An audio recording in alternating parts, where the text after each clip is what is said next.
साध संगत जी, प्रेम से कहना धन निरंकार जी। एक नई साखी के साथ स्वागत है आप सभी का आपके ही अपने चैनल पर। हमारी आज की साखी का शीर्षक है अपना फर्ज। चलिए सुनते हैं आज की ये साखी। साध संगत जी, गीता गेट पर खड़ी थी और गीता की नज़रें एयरपोर्ट की तरफ जा रही गाड़ी पर टिकी थी। साध संगत जी, सुमित और उसकी पत्नी सुलोचना को छोड़कर अभी अभी वह वापस लौटी थी। मन में अजीब सी कश्मकश चल रही थी। पड़ोसन ने जब पूछा क्या हुआ भाभी जी, तो गीता का तो गुस्सा फूट पड़ा। बोली, अरे जाते वक्त एक बार भी ये नहीं कहा कि आप अब इस बुढ़ापे में अकेली कहाँ रहेंगी, हमारे साथ रहिए। तो पड़ोसन ने उनकी बात सुनी और वो पड़ोसन हल्के से मुस्कुरा दी।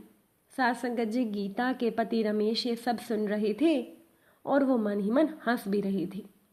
रमेश अपनी पत्नी गीता को अच्छे से जानते थे। गीता को अपनी पसंद और आदतों से रहना पसंद था। अब रमेश को 6 महीने पहले की घटना याद आ गई जब वो बेटे के बुलाने पर बेंगलोर में गए थे। 10 दिन भी पूरे नहीं हुए थे कि गीता ने घर वापस लौटने की ठान ली। वहाँ का माहौल और दूसरी भाषा की समस्या उसको बिल्कुल रास नहीं आई।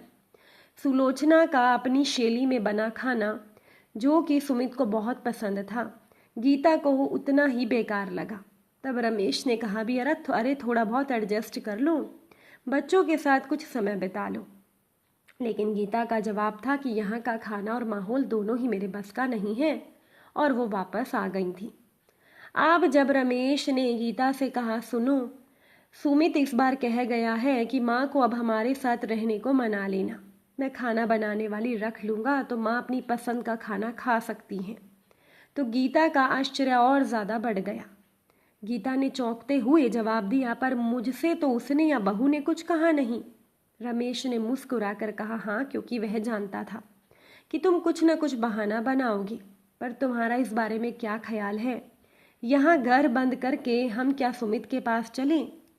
तो गीता ने कहा, नहीं नहीं, अभी कोई ज़रूरत नहीं है। अभी हम भी यहाँ ठीक हैं और उन्हें भी आज़ाद रहने दो। उनके खेलने खाने के दिन हैं। गीता के स्वर में घबराहट थी। तो रमेश ने गीता से कहा, पर अभी तो तुम पड़ोसन से। सासंगत जी, गीता ने रमेश की बात बीच में काटते हुए कहा, अरे वो तो मैं कह रही थी कि ये बहू का फ़र्ज था कि वो एक बार मुझसे कह देती, मुझे अच्छा लगता। पर ये मेरा फ़र्ज है कि जब तक वो आज़ादी से रह सकते हैं हम उनको आज़ाद रहने दें। रसोई की ओर जाते हुए गीता मन ही मन बुदबुदाई, हम भी आज़ाद और वो भी आज़ाद। अब उनके मन में बहू के लिए कोई शिकायत नहीं बची थी। सत्संगत जी, इसके कुछ दिनों के बाद गीता अपने कामों में व्यस्त रही, लेकिन मन के किसी कोने में वह सोचती रही कि सुलोचना ने उनसे ऐसा क्यों नहीं कहा।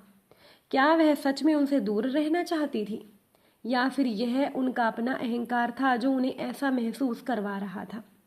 सत्संगत जी, रमेश ने भी इस बारे में ज़्यादा बात नहीं की। एक दिन गीता ने अपने बेटे सुमित को फ़ोन किया और बोली, कैसे हो बेटा? उन्होंने सामान्य बातचीत की शुरुआत की। सुमित ने जवाब दिया, मैं बिल्कुल ठीक हूँ माँ, आप कैसे हो? तो गीता ने कहा, हाँ हम भी ठीक हैं। सुनो, तुमने रमेश से कुछ कहा था क्या कि हमें बेंगलोर आने को मना लो? गीता ने सीधा सवाल किया।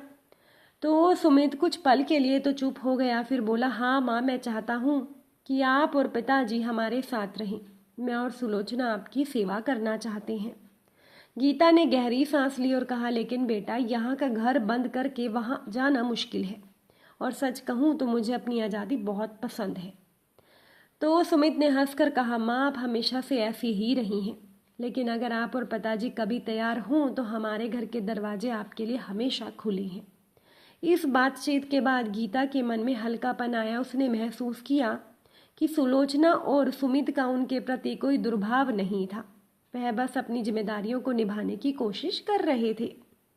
सत्संगत जी, अगले कुछ सप्ताहों में गीता ने सुलोचना के लिए अपने मन में उठे कई पूर्वाग्रहों को तोड़ने की कोशिश की।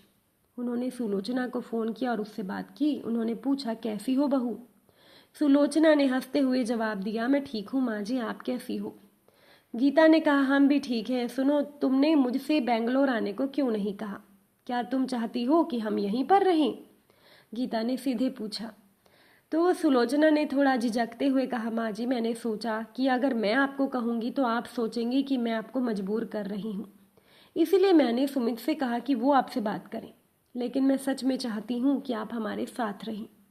गीता को ये सुनकर बहुत अच्छा लगा और उसने सुलोचना से कहा, तुमने सही किया बेटा, लेकिन अभी हम यहाँ पर खुश हैं। अगर हमें तुम्हारी ज़रूरत होगी तो हम खुद ही तुम्हारे पास आ जाएंगे। इस बातचीत के बाद गीता के मन में सुलोचना के लिए एक नई इज्जत पैदा हुई। उसने महसूस किया कि रिश्ते आपसी समझ और संवाद पर ही आधारित होते हैं।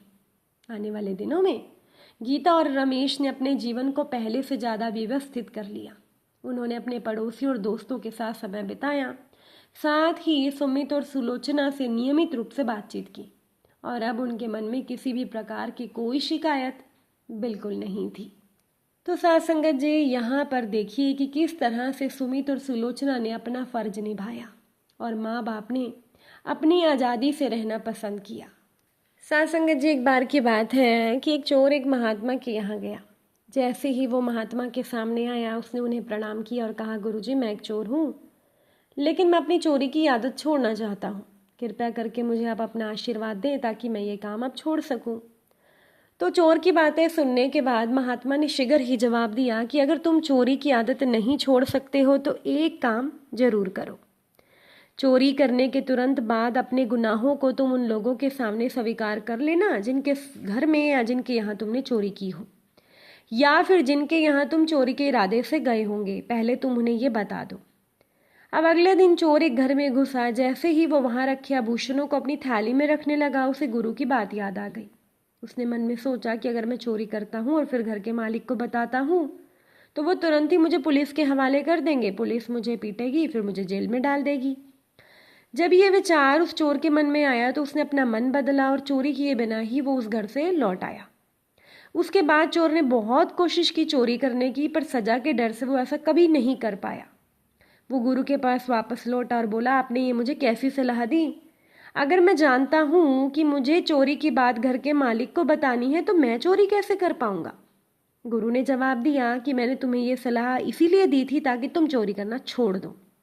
जब तुम्हें मेरे ये शब्द याद आए तो तुम सावधान हो गए। तुम जान गए कि तुम्हारे कर्म अगर ऐसे ही रहे तो इसकी क्या सजा हो सकती है। इसीलिए तुम्हें अपराध करने से बचने में मदद मिली। तुम्हें हमेशा अपने किए गए कर्मों के परिणामों के बारे में सचेत रहना चाहिए।